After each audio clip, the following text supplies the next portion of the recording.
Народ, всем привет! Вот и наступает новый строительный сезон. И решили мы с женой дальше заняться облагораживанием нашего дачного участка. И решили мы начать с канализации.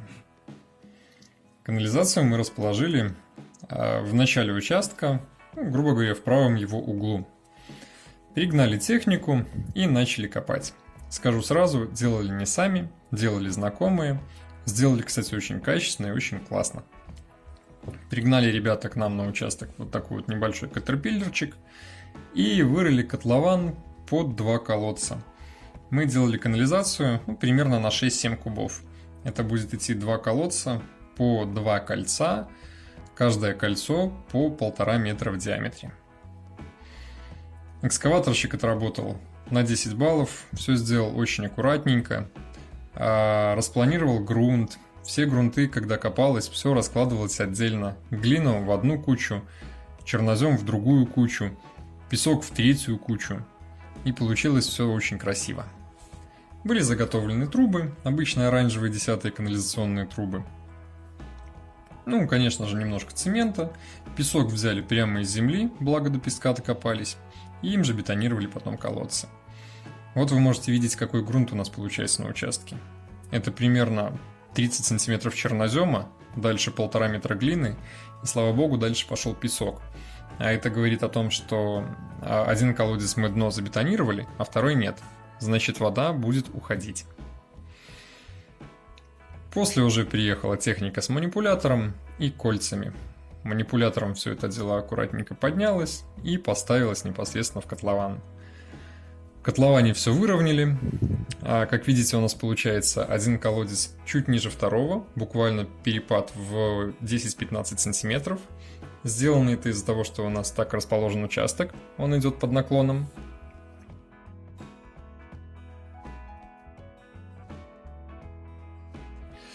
Когда уже копали трубу к дому, заранее раскопали оптоволокно, чтобы не повредить коммуникации, и трубу с водой.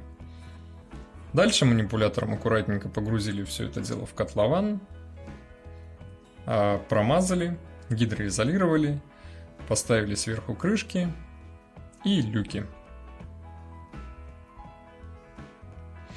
Для дачного использования, чисто как летний домик для семьи из 3 человек, и иногда для гостей, мы решили, что будет достаточно именно 2 колодца по 2 кольца, 6 кубов.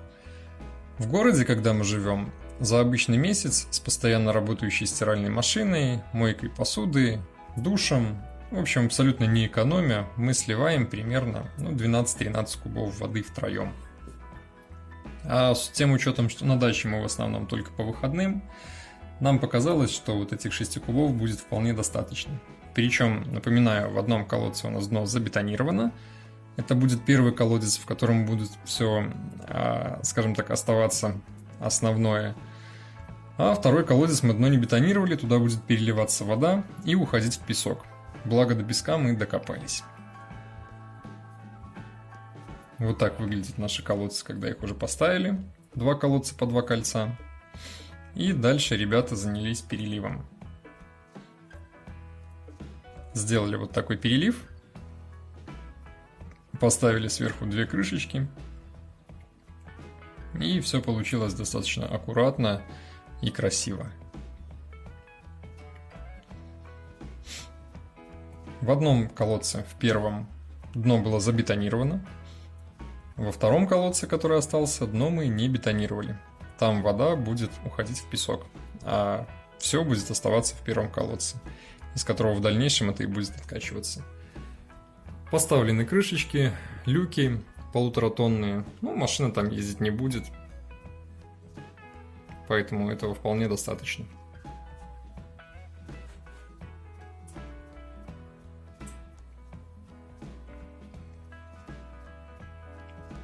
После этого приступили к прокладке труб. Тем же самым экскаваторчиком, ковшом поуже, раскопали траншею до самого дома и уложили туда примерно 15 метров труб. Все под уклоном, все как надо. Позже аккуратно закопали. При этом специально оставили еще кучу грунта, потому что будет все это дело садиться, и потом сюда же надо будет подсыпать. И засыпка в обратную сторону. Сначала песочком, потом глиной и поверх уже черноземчиком.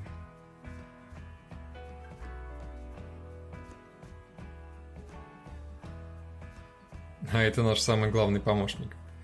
Работа идет, а ребенок бесится на гамаке. Про стоечку для гамака вы можете посмотреть вот сверху по подсказочке, как мы ее делали. Все закопано, техника уехала, разгребли аккуратненько. Самое интересное, что когда разгребали, столько битого стекла нашли в земле. Откуда оно там может быть? Совсем непонятно. Грабельками аккуратненько все разгребли, мусор убрали. И считайте, что все, на этом работа закончена.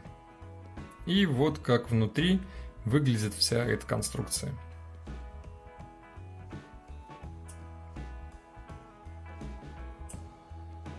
Вот такая получилась красота.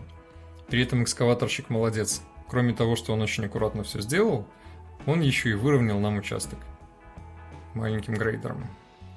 Ну и, конечно же, поверх засадили травой все. Свежей газонной травой.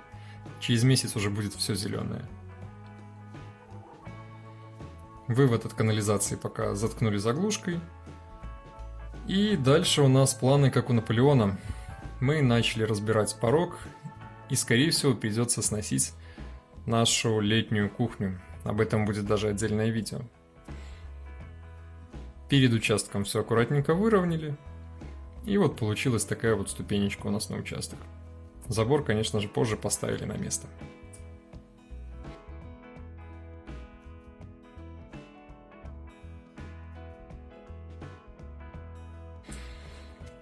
Кстати, оцените, получился прикольный таймлэпс. На доме у нас висит камера, и именно с этой камеры в течение дня она все снимала.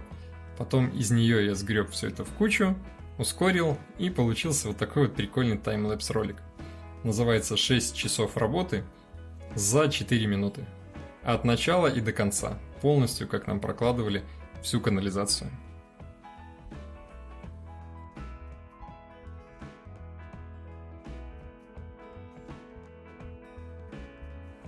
Что касается цены вопроса, повторюсь, делали мы не сами. Грубо говоря, мы наняли людей, которые на этом специализируются. За полностью всю работу, за всю технику, за 2 колодца по 2 кольца, за кольца, за работу, за раскопку, за закопку, за проводку, грубо говоря, под ключ, только постояли сбоку и посмотрели, мы отдали 2000 белорусских рублей. А 2000 белорусских рублей на российские рубли это примерно 58 тысяч российских рублей. Либо, если перевести в доллары, то это 770 долларов.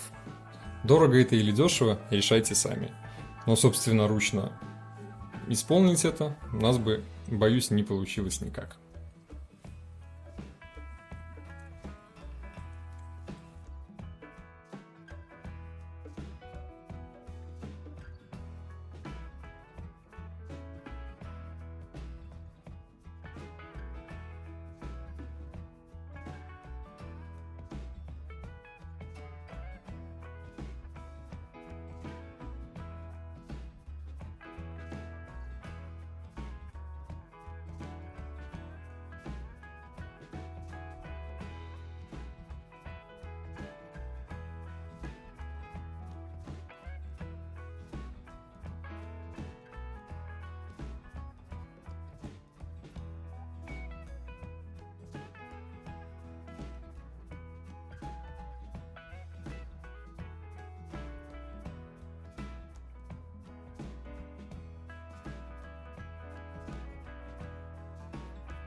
Вот такие пироги, дорогие друзья. Кому понравилось видео, ставьте лайки, подписывайтесь на канал, заглядывайте в описание, смотрите другие видео. Продолжаем ремонт на нашей дачке. Всем пока!